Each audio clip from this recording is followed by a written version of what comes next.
Hey everybody, welcome back to another edition of Ask an MTG Grinder. Today we're here with Jason Hall. He's a local player here in the Battle Creek area. Won quite a few tournaments around here, really sharp, intelligent guy. And recently this weekend, Jason, you won a, top 8 at PBTQ here. Yep. About a 50-person event, right? Yep. Well, why don't you go ahead and tell us a little bit about yourself? Sure. So, like you said, my name's Jason. I've been playing basically since Ice Age. So I've been playing for a long time. Yeah. Started competitive in Onslaught, kind of started in Vintage, and then moved up to Standard and Ravnica Black. That was a good start. So, yeah. I've been playing for a long time. This weekend, I actually got to the finals, and we decided to split. He was able to go to the tournament, I wasn't, so okay. He ended up playing. Right. But it all came to the Pro Tour. Basically, I knew with the new set, I wanted to see what was going to happen before I made a big decision. Sure. Playing Ramp, because I already had it, it's what I knew, but I was basically waiting to see the big decks. And so when the tournament was shown at the Pro Tour, saw all the decks, I knew that the black-green was really the combination that I liked. So you felt like that was the strongest deck? That was probably, in my eyes, the strongest deck that, at that weekend, probably had the ability to be hated out, but because people didn't know about it, sure, there was less preparation for it. Gotcha. So you're kind of banking on only a percentage of the player base watching the Pro Tour. Exactly. Yeah. And even if they were, because this Pro Tour had so many decks, everybody wanted to play a bunch of different decks. And there were only a couple big cards that stopped the deck, and they were black. And in fact, they were double black. So with everybody testing a lot of different decks, yeah. the hate cards that hurt the most, double black, most people weren't going to be playing them this weekend. Sure, makes sense, fair enough. Okay, so you walked us through the process of how you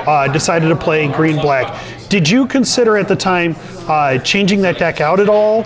Or were you just, like, I'm just going to grab the list that did the best and just jam it? I saw all the lists, and the way that he had built it, I saw that it was very streamlined. And he had it set where they had basically 1 or 2 game plans, and they wanted to maximize the ability to do it. So immediately when I see a list like that, I think, okay, there's tweaks I can make, and then the first thing is, okay, well, this is LSV and a whole team. Yeah. So I really want to change what they've done, and I have to pull back and say, oh, they probably know what they're doing. For this tournament, I'm just going to play the list the way that it was, and I'm going to bank on my skills as a player, and lean on their experience as pros. Right. So recently, I had a question come in from a newer player that wants to get in. She wants to do well at an F&M. Yeah. And her question was, do I have to play a net deck to win? Yeah. And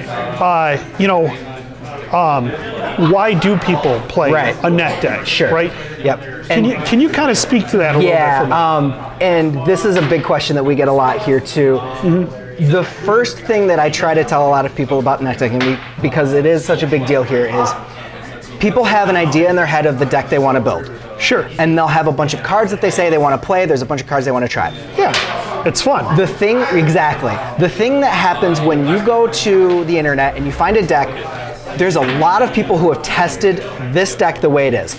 But in that testing, they've also tried a bunch of different cards, and for various reasons, they've come to this particular set.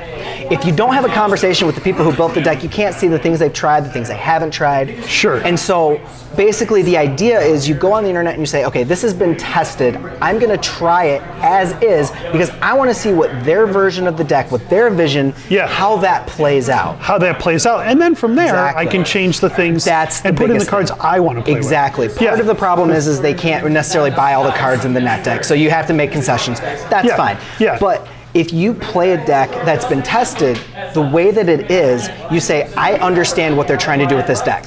Now, this is what I have access to. I can make changes because this is what I want to do in addition to it.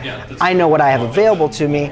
Now I see where their plan is. I can modify it. I can modify exactly. That. Yeah. But to just say I don't want to play this deck because it came off the internet, people are shutting themselves off of a lot of information. Yeah. Fair enough. They're shutting themselves off from ways to make their idea better. Exactly. And so it's not necessarily that they have to play it verbatim. And a lot of, I think that's the fear, is that the people that say, if I don't play it like this, people are gonna maybe rag on me. I don't know. People are going to say Sure. I'm playing this because it was on the internet. Yeah. It's just something that's been tested. Test it yourself, and then you can get experience there. And then you can get, It's just information, and that's what people just need to look at it as. Awesome. Now, going back to this recent PPTQ, what things did you, what decks did you run into that you found were a challenge for the green-black aristocrats? Sure. I know that I had spoken to a lot of people about various versions of their decks that had succeeded against this deck, this green aristocrats. And I know in addition to that, I had seen a lot of people post that green-red ramp was a really bad matchup for it. And so Sure. I've heard what they were saying, and people have come to, I guess, different conclusions because I thought the green-red ramp was awesome. They kind of try to sweep your board, and they keep you off of your attack plan. That doesn't work. You've refilled the board so fast. You can just Coco at the end of their turn and refill. Yeah. So I don't know if it was just my personal experiences with that deck, but in my experience it was fine. But I know that a lot of people on the internet are saying that green-red ramp is supposed to beat this deck. Yeah, and it seems like just based on the creature base that you have with the reflector mages and the crassuses, it seems like they're actually the ones that are behind there because they don't have a high density of threats, and they kind of need to stick that threat and keep it there. Exactly. So it seems like you actually have the advantage in the long game. Yep. Yeah. The thing is that the deck has a bunch of game plans, and so that's one thing that's really weird. A lot of decks at the moment have one game plan. They have different ways to get there, but they have one plan. This deck, because it kind of attacks on different areas, you can attack in combat with an Antuco Husk or an Ormondal, or you can do all the different side factions. I misspoke there. I switched over to... Well, I kind of got what you were saying, but it actually brought up a good point, which was that the Bant Company deck, which is a phenomenal matchup for us, they have a bunch of different ways of getting to their game plan of 3 or 4 medium-sized creatures and hoping that your board is gone. Sure. And that doesn't really work against us. Yeah. The problem decks that we have, and LSV ran into this, and I've seen this in a little bit of the testing that I've done. The really big one is the control decks, the straight dedicated blue control. What was it? The John Finkel list, the black-green. They kind of do the sweeping, and they have the main deck Kalitas, which is a big problem. Yeah. But I was going to ask about that. That one's a really big problem. But the serious problem seems to be the Esper style decks, because what they'll do is they'll sweep your board and keep your board controlled, but they'll also have something like an Ojutai, which can fly over all of your little blockers. Your little blockers. And so the combination of flyers and control is what's a really big problem. Going back to the Bant list, that one, the only real card that I was ever afraid of was an Avacyn, because if they have that one instance of just kind of protecting their board in combat, I block and I expect I'm going to take care of combat on the I'll be able to block their guys, they're going to lose some dudes, and then I can deal with this. The ability to say Avacyn's going to essentially do a one-sided board wipe and then attack, that's the scary thing. But it's the flying that's the really big issue. And that's where Esper has such a success rate against us, is because they can control our board, keep us under wraps, and then in addition to that, they can attack in the air. The John Finkel deck, they kind of do something a little different with the Kalitas. The Kalitas is the really big problem. In game 1, we have to dodge it. Yeah. The really only other thing... You have to get it off the table. We have to get rid of it, exactly. The only other real game plan we have against that particular deck is hoping they have no way of dealing with Ormondal. Okay. The Ormondal is the biggest thing. They have double Grasp of Darkness or Grasp of Darkness and Languish. That's kind of it. And so if we can get that fast Ormondal, that's kind of our game plan. Yeah. Try to keep them off of all that mana that takes a few turns to set up to where they can get that double -4/-4. If we can stop that, that's kind of our game plan. Sure. And so there's two different control decks, and there's very different ways we have to attack them. So going forward, given this, I mean, it sounds like from what you're describing that you have the perception that the format is pretty diverse right now. Very. This deck did well this weekend, but based on what you're saying, there's decks that can beat it. Yes. fairly soundly. So going forward, do you think we're going to see an evolving format that's healthy and leads to a lot of different decks being played? Yeah, I think one of the funniest things that I've seen that people are afraid of is that this is going to be the resurgence of Rally, and Rally's going to take over. And I think we've basically seen with this deck coming out at this time, there's so many other options, there's ways to deal with it. Well, you don't have the Rally. Exactly, and that was kind of the big thing that separated this deck that we currently have from the Rally deck in the past. There's no Rally that's just a broken, oops, I just won card. Exactly. Like you have Coco, but so did that deck. And the ironic thing, the really weird thing that we don't have right now is a way to shuffle the deck. So a collected company that goes awry, that just gets lands or puts other collected companies, once those cards hit the bottom, they're not coming back. They're not, We don't have a way to shuffle, we don't have fetch lands or things like that. So the Rally deck of the past was really forgiving. You know, there were certain collected companies that just were bad and things would go wrong, but they'd be on the bottom and you could shuffle it and you can get it back. This deck doesn't really have that. So I don't think that this deck is going to be this overbearing deck that's going to take over the format.